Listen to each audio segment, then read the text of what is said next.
Bem-vindos a mais uma videoaula do nosso canal Administração Fora da Caixa. Dando continuidade às videoaulas anteriores sobre o pensamento do pai da administração, Frederick Taylor, hoje nós iremos discutir propriamente dito as técnicas que ele implementou e que revolucionou o campo da administração, consequentemente da área de engenharia de produção e propriamente dito da área de gestão de pessoas. A nossa pergunta orientadora é: como Taylor revolucionou essa área? Quais foram essas técnicas que ele implantou e que se tornou um modelo de gestão presente até hoje em grandes organizações? Bem, para começarmos, lembrando que as ideias de Frederick Taylor estão compiladas nesses 3 livros, mas basicamente nesse último, Princípios de Administração Científica, de 1911, que eu indico fortemente a leitura de vocês. Nesse livro, ele vai apresentar o conjunto de técnicas já sistematizada desde as 2 obras anteriores, a Peace Rate System e a Shop Management. Mas no Princípio de Administração Científica, ele compila tudo como grande documento dele, que vai ser o que ele chama de uma nova administração, uma administração científica, já que ele adotou um método, um método empírico que nós vimos na nossa última videoaula, pautada na ideia do cronômetro, da observação e da tentativa e erro. Por meio desse conjunto de ações, ele criou os melhores processos para os tempos e movimentos nas organizações. Enfim, a primeira contribuição dele, a primeira técnica que ele adotou, ou estratégia, ele estabeleceu uma separação, ou que a gente pode dizer, uma dicotomia entre 2 setores. O setor de planejamento e o setor de execução. Então, quem pensa é quem planeja, e quem executa serão os operários. Por quê? Qual que era a filosofia dele? A filosofia dele é que os trabalhadores são preguiçosos, os trabalhadores são vagabundos, os trabalhadores são burros. Então não cabe a eles gastar energia pensando. Quem tem que pensar não é o dono, o dono da empresa. Quem tem que pensar é a gestão, é a diretoria. Então cabe à diretoria estudar as melhores técnicas do processo produtivo, isso em colaboração com os operários, e cabe aos operários única e exclusivamente seguir rigidamente as normas daqueles que pensam. Então essa foi a primeira contribuição do trabalho dele. Lembrando que antigamente a diretoria ela supervisionava, mas os trabalhadores eles possuíam controle do processo, eles sabiam como fazer e eles executavam. A partir das novas técnicas de Taylor, da metodologia dele, o trabalhador começa a executar as funções. Taylor fez o estudo, analisou os melhores processos, olha, dessa forma está correta, vamos tentar dessa outra forma, vamos trocar o maquinário, vamos seguir esse caminho, e sistematizou esse conjunto de técnicas que foi repassado e que seria repassado para a gestão, ou para a diretoria. Caberia à diretoria acompanhar os operários. Então essa foi a primeira dicotomia, a primeira estratégia que estabeleceu uma dicotomia não vista antes.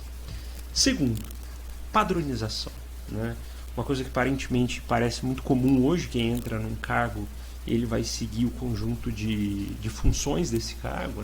Essa ideia teve a sua grande contribuição em Frederick Taylor, porque ele padronizou os processos. O que ele fez? Primeira coisa, quando ele estudou cada uma das etapas, ele analisou o melhor processo para cada uma das etapas da produção, ele criou um conjunto de normas.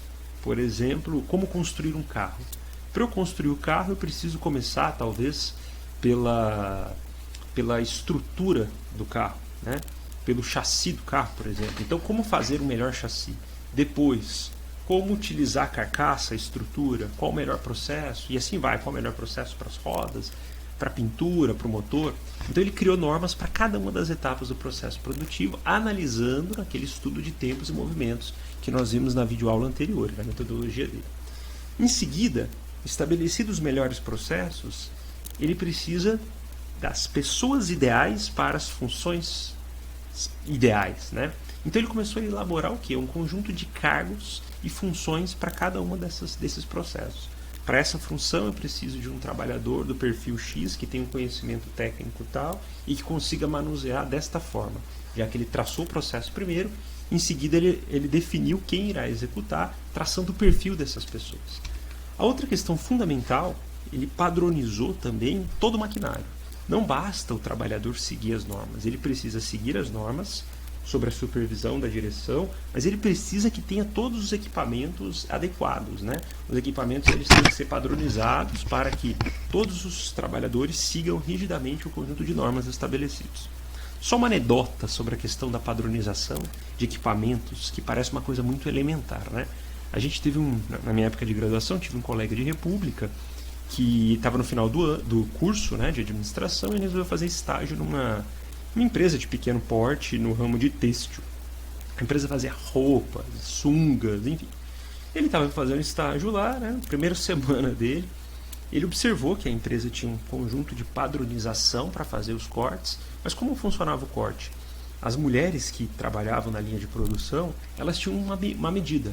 A medida era o corte de uma determinada peça ocorria a partir do uso de um palmo. Então elas faziam a mensuração de um palmo e estabeleciam o corte. Esse amigo meu observou uma coisa elementar e que passou desapercebido por aquela empresa.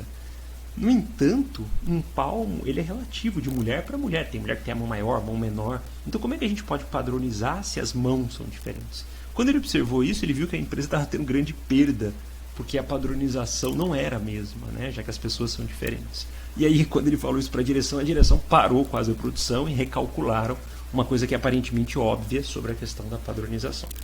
Esse conjunto de estratégias e técnicas adotadas por ele, criar normas, delimitar como cada função deve ser exercida, ou para cada trabalhador, e padronizar os equipamentos, isso tudo teve por objetivo que o trabalhador que não pensa, que é burro, ele consiga seguir rigidamente um conjunto de normas estabelecidas previamente. Lembrando que antes desse estudo de Frederick Taylor, o grau de ineficiência produtiva das organizações era muito baixas, né? Até porque o processo de remuneração era por peça, como nós veremos daqui a alguns segundos. Terceira questão, o que ele observou? Na estratégia do uso de cronômetro e na tentativa e erro, ele observou que o trabalhador, como clássica figura do Jaiminho, né, ele cansa, ele fadiga. E quando esse trabalhador fadiga, o que acontece com ele? Ele começa a ter uma perda da produtividade. Então, por exemplo, eu tento um exemplo simples, né? Essas videoaulas aqui eu tento trabalhar com 15 e 20 minutos no máximo. O mesmo conteúdo eu tento dividi-lo. Essa videoaula de Frederick Taylor está sendo dividida em quatro videoaulas. Porque depois de 15, 20 minutos há uma quebra na capacidade de absorção. Então isso é um fenômeno da fadiga, né? Frederick Taylor observou isso muito no processo produtivo. E qual que foi a sacada dele? Ele observou que com esse processo, no momento que o trabalhador começa a ter uma queda na fadiga, é naquele momento que o trabalhador precisa de intervalos de descanso. E aí ele propôs o quê? A utilização dos intervalos de descanso no processo produtivo, não porque ele queria os trabalhadores alegres, saltitantes, mas ele via que isso diminuía a produtividade. Então esses intervalos se tornaram um mecanismo de evitar essa perda da produtividade. Então não parece estranho que muitas empresas hoje incentivam, né, esse tipo de estratégia de intervalos de descanso, muitas vezes sobre a discussão de que o trabalhador fica feliz e tal, mas o objetivo na verdade é a produtividade. Então essa foi uma grande contribuição, aparentemente elementar para nós hoje, mas naquela época um tanto quanto revolucionária. Um outro aspecto fundamental, dividido o ambiente entre quem pensa e quem executa, elaborado todas as funções de como devem ser cumpridas, entra agora a necessidade de contratar a pessoa indicada para cada função. E aí ele revolucionou essa área a partir de um conceito de gestão de pessoas básicas, o quê? De recrutamento e seleção de pessoas adequadas a cada uma dessas funções. Então, no livro de Frederick Taylor, de 1911, Os Princípios de Administração Científica, ele vai inclusive detalhar o perfil de um trabalhador para determinadas funções. Antes não tinha esse perfil, né? Ele vai detalhar principalmente relacionado aos atributos físicos desse trabalhador, né? Selecionado esse trabalhador com os perfis, os atributos físicos, a segunda dimensão fundamental é treiná-lo. Ele precisa, esqueça aquilo que você fez antes, meu caro.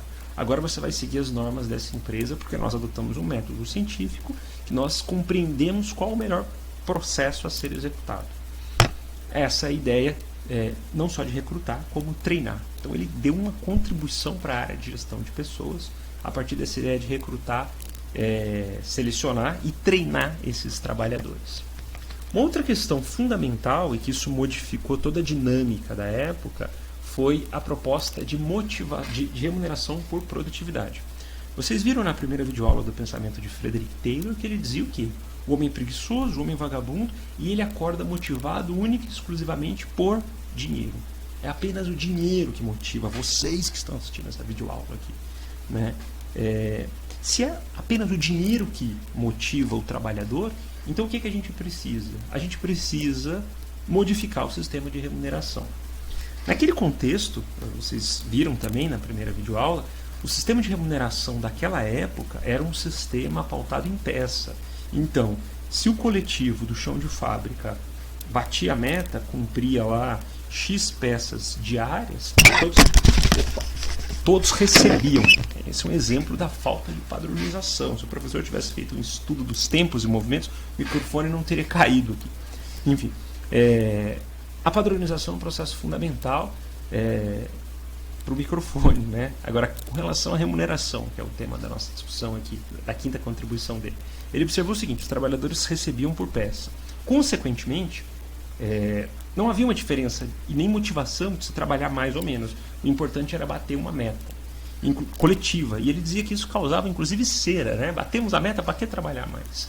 Ele mudou esse processo. O que ele fez? A partir de agora, cada trabalhador individualmente receberá por produção, não mais uma produção coletiva.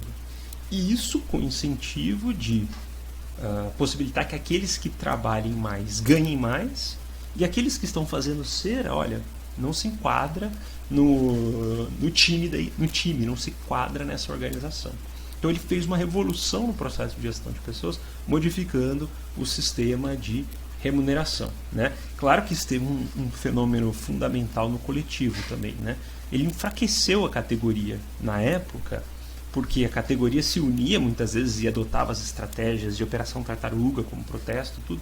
Quando ele colocou a remuneração individual, ele incentivou a competição entre os trabalhadores para que aqueles que produzissem mais ganhassem mais. E isso começou a enfraquecer o coletivo, ou seja, divida para governar, né? Um clássico lema utilizado nas estratégias políticas, principalmente na obra do Príncipe de Maquiavel.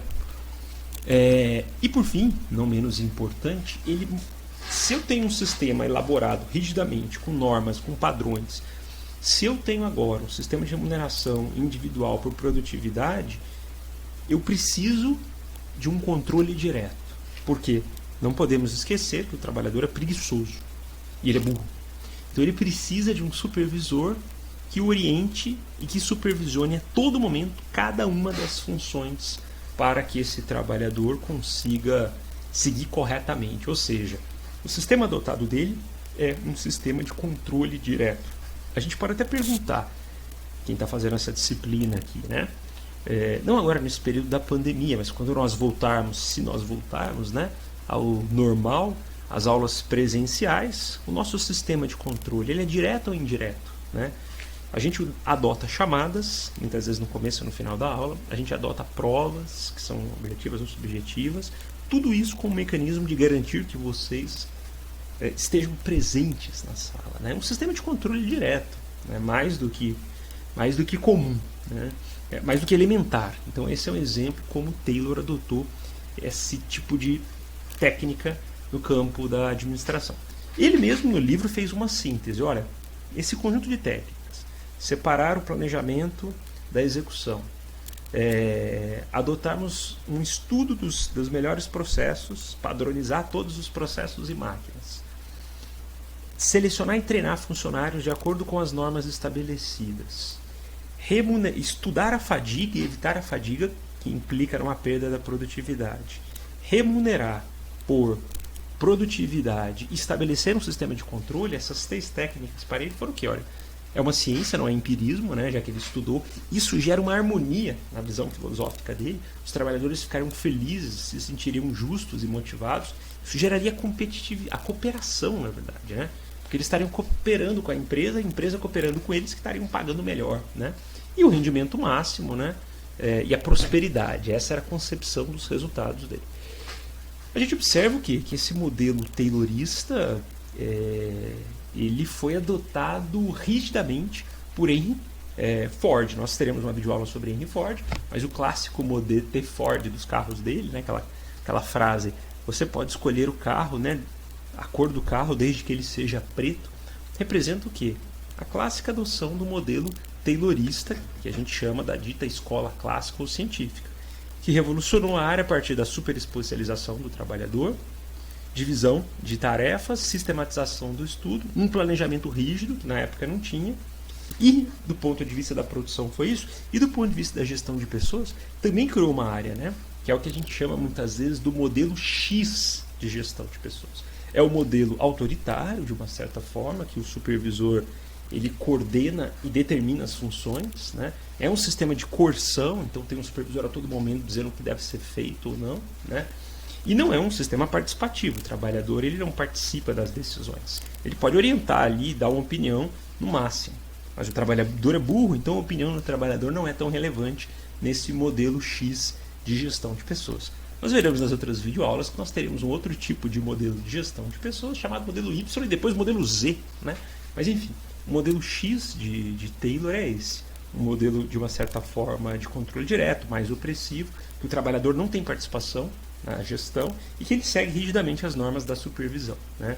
É um bom servo ali nas normas. Claro, um servo porque ele vai receber bem e tudo mais, né? E eles podem questionar, mas esse modelo, professor, parece um tanto quanto arcaico, né? Sim, mas está presente, como nós já vimos nas videoaulas anteriores, em uma das principais franquias do Brasil, que é o McDonald's. Então, o modelo do McDonald's, todas as etapas de se elaborar um sanduíche seguem dessa forma, né? Segue um sistema extremamente rígido, há um gerente apenas que supervisiona as funções dos trabalhadores. Os trabalhadores sofrem um processo de controle direto. Então, uma anedota para fechar a nossa videoaula. Fui comprar uma vez um McDonald's, um sorvete, né, num quiosque, e aí a menina do quiosque, né, perguntei para ela, você não pode comer aí, porque tinha caído lá o sorvete e tal? Ela falou, não posso, tem uma câmera aqui em cima. Se eu consumo um dos produtos sem autorização, né, mesmo caindo aqui, eu posso, né, perder a minha função. Então, um sistema de controle direto, a base de câmera e tudo mais. E há uma certa remuneração ali, mas não é bem por produtividade, né? Até porque o sistema de rotatividade do McDonald's ele é altíssimo, talvez até uma questão estratégica, né, como redução de custo. Mas esse modelo taylorista está presente até hoje, principalmente na rede de franquias, que a gente observa claramente isso, na construção civil, enfim, né? De uma certa forma, Frederick Taylor revolucionou então o campo da administração, basicamente com essas singelas técnicas e estratégias adotadas aí no campo. Veremos na nossa próxima videoaula as consequências do ponto de vista da eficiência que esse modelo trouxe para a produção e para a sociedade. Obrigado.